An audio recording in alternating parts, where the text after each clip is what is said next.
আজকে আমরা আলোচনা করিব সিরাতাল মুস্তাকিমের আরো এক মানে সম্পর্কে।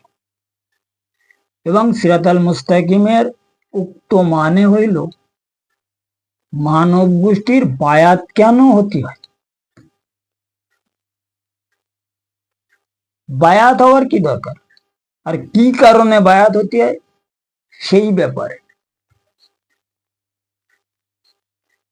কারণ প্রত্যেক মানব দেহর মধ্যে সেই মহান আল্লাহ পাকের পাক 16 জন মেন রুহু উপস্থিত রাখিয়াছে এবং উক্ত 16 জন মেন রুহু তিনি উপস্থিত ফরমায়া এবং আর উক্ত 16 জন রুহুকে পায়রাবি করার জন্য আরো 17 জন রুহু মানব দেহের মধ্যে তিনি উপস্থিত ফরমায়। তো পয়লা 16 আর এই 17 আর 17 কত হলো?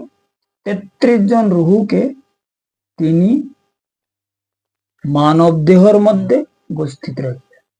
এখন এই 16 জন মেন রুহুর বিপক্ষ রুহ হচ্ছে 17 জন। এই 17 জন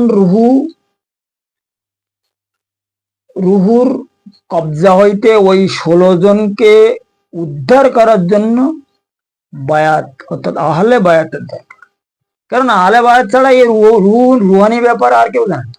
সাধারণ লোকের কোনো কোনো মতলব এলেমই নেই যে রুহু তাই কি, রুহু কিরকম, রুহু কোথার থেকে এসেছে, আর মানব দেহের মধ্যে কোথায় থাকে, কোন সময় মানব দেহের মধ্যে রুহু রাখা হয়েছে, কোন কোন সময় এসেছে, এইসব সম্পর্কে সাধারণ মানুষ কোনো খবর রাখেই না, সে জানেই না রুহু কি হবে।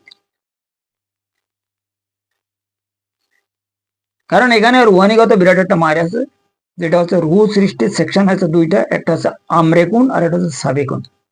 তা আমরেকুনি রুহু যারা, এরা রুহানিগত ব্যাপারে কিছু জানে, বোঝে এবং শোনার চিন্তা ভাবনা করে। আর যারা সাবেকুনি রুহু, এরাই জানে, বোঝে, শোনে, এরা চিন্তা ভাবনা করে। আর যারা আমরেকুনি রুহু, এরা তো রুহানি সম্পর্কে কিছু শুনবেই না। এরা বলে কিসের রুহু, রুহু আবার সে কি, রুহু পরম সত্তা, ও রুহু আমাদের মধ্যে আল্লাহ দেশে, ও আল্লাহর ইচ্ছা মতন আল্লাহ নিয়ে নেবে, আল্লাহ নিলে আমরা চলে যাবো।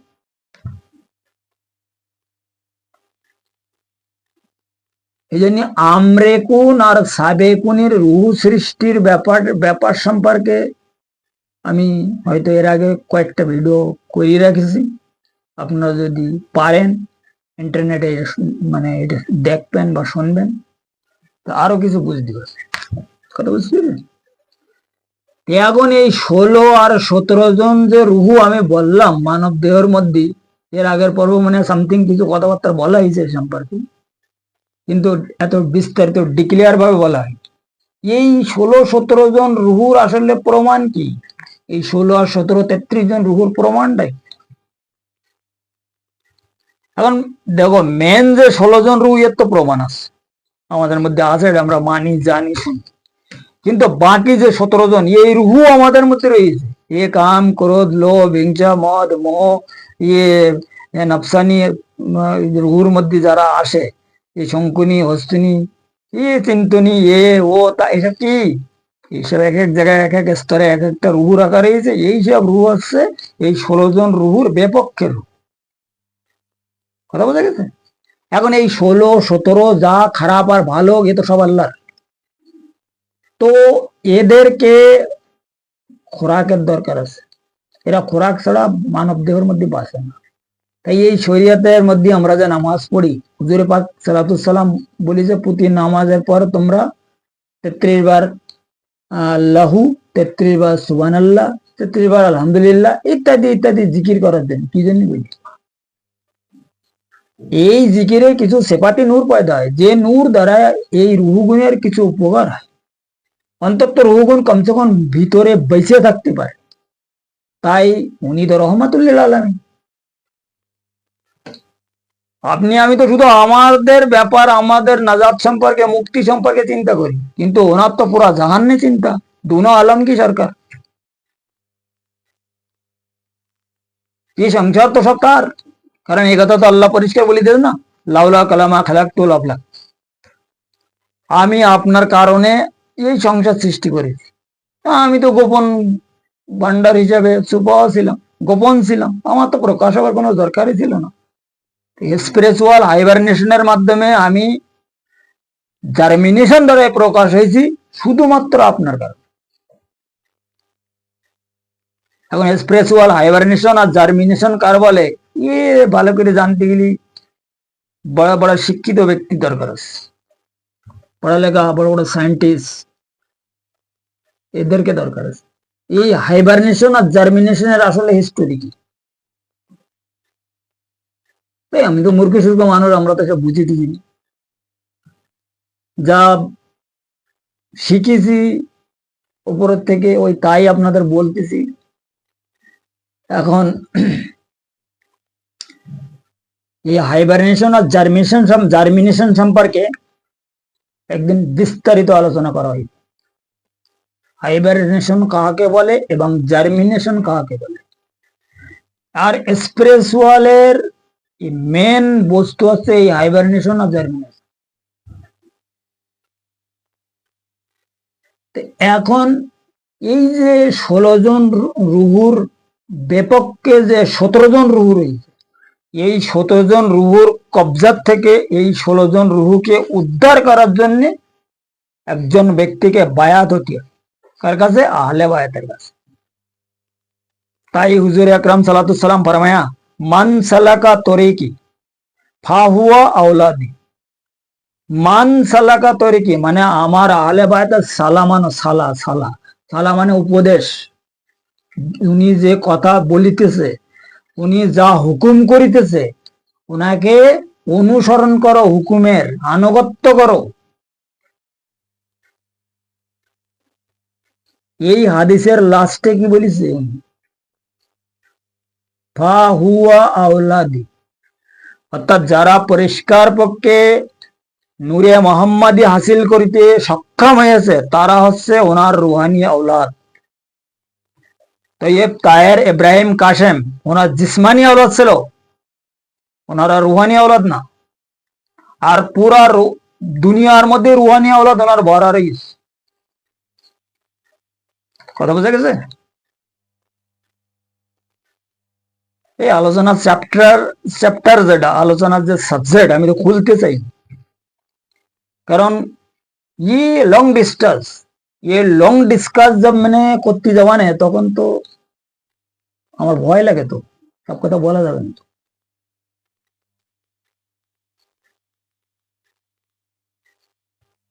আমার ওপরে যে হুকুম আছে যে সব কথা বলার, আমি তো কিচ্ছু বলতে পারতেছি না। যাই হোক, বাতিন তো বহুত, আর বাতিন কিচ্ছু না, সব জাহিরের মধ্যে লুকানো রয়েছে। যদি মানুষ খুঁজে বাইর করতে পারে, তখন আর বাতিন থাকে। বাতিন হলে তাই মানুষ জানলো কানতে। বাতিন বলতে আল্লাহ জানে, আর কেউ জানে। উনি তো এক, অন্য আরেকজন জানা মানে এ যায়। এখানে বাতিন বলতে আর কিছু নেই, এ জাহেরি। আমরা যে বাতিন বাতিন করি, বাতিন বলতে কিছু না, সব জাহেরি।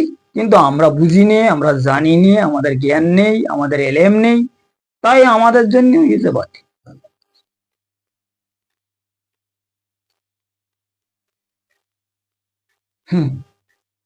ওই যে মাওলানা রুমির এক স্টোরি আছে না, গোলামে শামসুদ্দিন তাবরিজ রহমতুল্লাহ এসে ওনার কাছে জিজ্ঞাসা করলো যে মাওলানা এইগুলো কিসের কিতাব? তো মাওলানা রুমি ने ওনার দিকে দেখে যে, দেখো চেহারা তো দেখো, ड्रेस तो देखो, শালা ভণ্ড ফকির, কিতাব সম্পর্কে কি খবর রাখে, আনপড়া গাওয়ার জাহেল। তো উনি এসে মনে মনে চিন্তা ভাবনা করিয়ে তো ওনাকে বললো, বাবা ওই কিতাব, যে কিতাব সম্পর্কে আপনি কিচ্ছু জানেন। তো উনি বললো কি, আচ্ছা ঠিক আছে। এবার गुलाम शमसुद्दीन ताबरीज रहमतुल्लाह ने क्या करा, रूहानी तवक्का ओनर पेट के अंदर डाला। किसके अंदर? जलालुद्दीन रूमी रहमतुल्लाह के पेट के अंदर। तो उनकी पेशा फिर बह गया, ओनर पेशा जब बह गया ना, तो वो गया पेशाब करने। और गुलाम शमसुद्दीन ताबरीज रहमतुल्लाह ने क्या करा, वो सारे किताब उठा के कुक के अंदर दे दी। अब उन्हीं पेशा फिर इस्तंजा से आके देखे, हम्माम खाना से आके देखे যে সর ওই কিতাব সব ওই পানি में ঢেল দিয়া, মানে ওই কূপের মধ্যে ফেলে দিয়েছে পানি দিয়ে। আর ওনার ওই সারা জীবনের মেহনত, উনি বিশাল মেহনত করে করে ওসব কিতাব লিখেছে, বিভিন্ন জায়গাতে মেহনত করেছে। তাই উনি বড় নারাজ হয়ে গেছে, নারাজ হয়ে বলতেছে, আরে বাবা ये क्या करा तुमने यार, এই যে করা এ বড়, এইসব চিজ মেলা বড় কষ্টের ব্যাপার। রাগ ঝাক করতেছে, বড় রাগটা হয়ে গরম টরম হয়ে গেছে। तो मौलाना गुलाम शमसुद्दीन ताबरीज रहमतुल्लाह ने क्या बोला, नहीं नहीं नहीं, राग नहीं होना, गुस्सा नहीं होना, तुम्हारा किताब इतनी दिच्छी। बोले उन्हें कुदरती हाथ उसके अंदर डाल दिया, सारे किताब उठाई थी। बोले ले भाई तेरी किताब। अब मौलाना रूमी देखा যে ये पानी के अंदर से किताब बाहर कर लो, ये किताबेर একটা নুক্তা পর্যন্ত নষ্ট হয়নি, না ভিজেছে, এই পানি ঢেলে দিল, পানিতে বাইরে করলো, এই ব্যাপারটা কি? তখন উনি বললেন যে বাবা ये কি ব্যাপার, এরকম হইলো কেন? बोले ये वो इल्म है जो इल्म संपर्क तू मूर्ख है, ये तू नहीं जानता है। कारण वो मौलाना रूमी बोला ना, बाबा ये वो चीज है जो तुम नहीं जानते, तो उन्होंने बोला ये वो चीज है जो तुम नहीं जानते। तो यही बात है।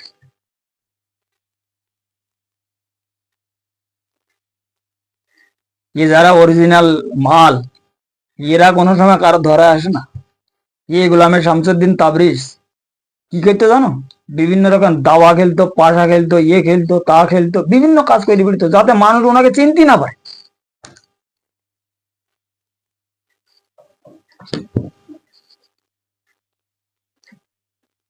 আর এই মাওলানা রুমির, জালালউদ্দিন রুমি রহমতুল্লাহ আলাইহির সঙ্গে বা গুলাম শামসুদ্দিন তাবরিজ রহমতুল্লাহ আলাইহি কত খেলা হয়েছে বাবা, কত খেলা। বিশাল বড় ওয়াকিয়া, এসব ওয়াকিয়া শুনে কোনো লাভ নেই। আমাদের শোনার দরকার আমরা কিভাবে মুক্তি পাবো। ওয়াকিয়া তো আমরা সারা জনম শুনিয়ে আসতেছি। আজকে 7000 বছর হযরত আদম আলাইহিস সালাম চলে গেছে। हजरत आदम अलैहिस्सलाम चले गए, मतलब आया था 1000 साल उन्होंने थे, 1000 বছর দুনিয়ায় ছিল। তো ওই 1000 মিলিয়ে এখন মানে 7000 বছর, ও 7000 এর উপরে যাচ্ছে। এই 7000 বছর আমরা খালি এই গল্প শুনতেছি। এখন গল্প শুনি শুনি আমরা এখন নফস কি জিনিসটাই বলতে পারি, কলব কি জিনিসটা জানি না। লতিফে আনা তো বহুত দূরের কথা, 1,24,000 পয়গম্বর তাই লতিফে আনার তত্ত্ব পাইনি। তুমি আমি কোন জায়গাতে পাবো? কথা বোঝা গেছে? এই জন্য এই লম্বা কথা আমার ভালো লাগে না, বড় বড় কেচ্ছা কাহিনী। আমি অন্তত না হলেও 5000 কেতাব পড়েছি রুহানি জগৎ। তো পড়ে আমি বুঝতে পারলাম না যে একজন মানুষ কিভাবে, কি বলে এটারে, মুক্তি পাবে। আর কত হাজার যে আমি ভিডিও দেখেছি এই ইউটিউবে, যে দেখি এই ভিডিওর মাধ্যমে কিছু বোঝা যায় কি সাধনার রাস্তা, কিভাবে একটু একটু এগিয়ে ওঠা যাবে, আমার মাথার মধ্যে ঢুকি।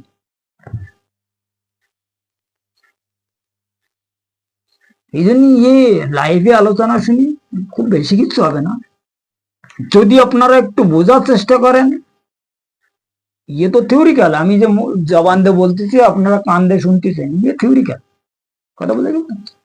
এর সঙ্গে প্র্যাকটিক্যাল দরকার আছে, আর প্র্যাকটিক্যাল থিওরিক্যাল দুনো একসঙ্গে মিলে করার দরকার আছে। তাই আমার মুর্শিদ একটা কথা বলতো যে বেটা, सुनने जानने वाला मानने वाला ये सब सर, करने वाला अगर कोई থাকে তো আমার সামনে নেই।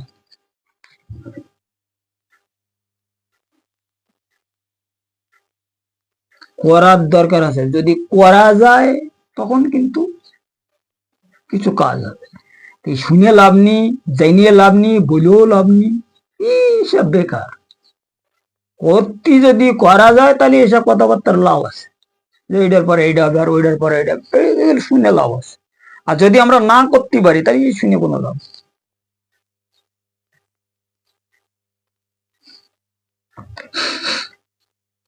কারণ এই 16 জন রুহু উদ্ধার করার যে ব্যাপার আজকে আলোচনা করলাম, এই ব্যাপারে আল্লাহ পাক কোরআন শরীফে খোদ বলেছে, ওয়ামাই ইউমিন বিল্লাহি ইয়াহদি কলবাহু।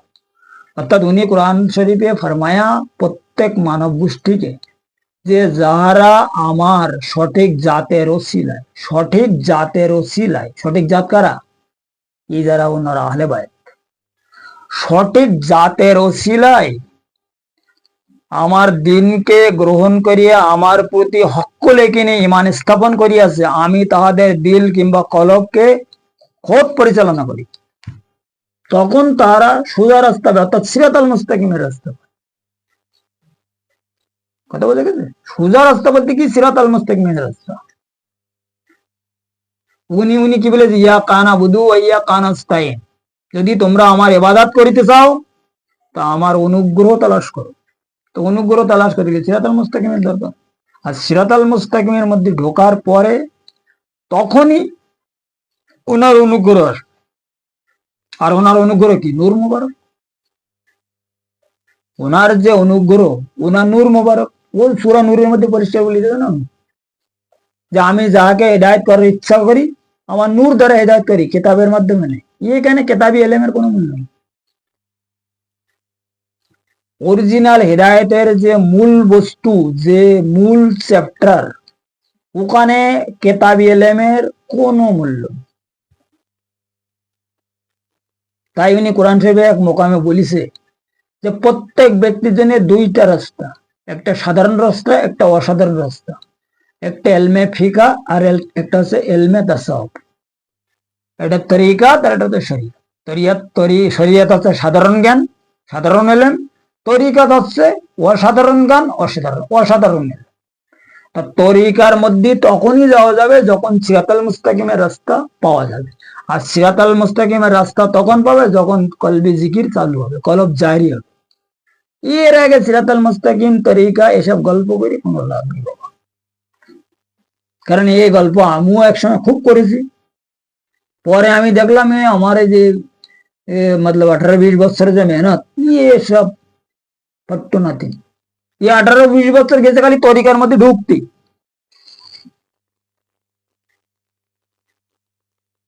কথা বুঝতে পেরেছেন? ঠিক আছে, আজকের আলোচনা এই পর্যন্ত রাখি। আমার মানে অনেক আলোচনা হয়ে গেছে, আগামী পর্বে আবারও আলোচনা করা হবে সিরাতাল মুস্তাকিমের মানে সম্পর্কে, অন্য কিছু না, সির্ফ সিরাতাল মুস্তাকিমের মানে। সিরাতাল মুস্তাকিম টিভির মধ্যে দুই প্রসেসের আলোচনা, একটা হচ্ছে সিরাতাল মুস্তাকিমের পাঠ আর একটা হচ্ছে সিরাতাল মুস্তাকিমের মানে। পাঠের মানে হইল সিরাতাল মুস্তাকিম আসলে কি, কি জন্য সিরাতাল মুস্তাকিমের দরকার, আর সিরাতাল মুস্তাকিম কিভাবে পাওয়া যায়, সিরাতাল মুস্তাকিমের হিস্টোরি কি। আর মানে মানে হলো সার বস্তু অংশ, মানে যেটাকে নোট বলা হয়। এটা হচ্ছে নোট। এখন যে আলোচনা চলতেছে, এর আগে যে মানে পাঠ পর্যন্ত কিছু আলোচনা করা হয়েছে, কিছু মানে আলোচনা করার পরে আবারও পাঠ করা হবে। ঠিক আছে।